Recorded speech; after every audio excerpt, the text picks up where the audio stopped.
করে এত সুন্দরভাবে নিয়ে আসছে। জানেন আমাদের মহিলা দলের স্বাধীনতার ঘোষক জিয়া যুবদলের পক্ষ থেকে লাল গোলাপের শুভেচ্ছা।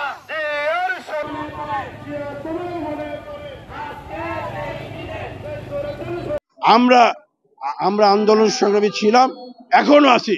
এই নির্বাচন না হওয়া পর্যন্ত বিএনপি রাজপথে থাকবে। ফ্যাসিবাদের যেসব অত্যাচার জুলুম আইন থেকে অবনতি করবে তাদের দাঁত পাকার জবাব দেওয়ার জন্য বিএনপি ইনশাল্লাহ আমরা যথেষ্ট।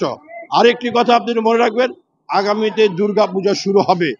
দুর্গা পূজায় বিএনপির মহিলা দল সহ বিএনপির সমস্ত নেতাকর্মীরা আমরা ভ্যানগার্ডের মধ্যে থাকবো।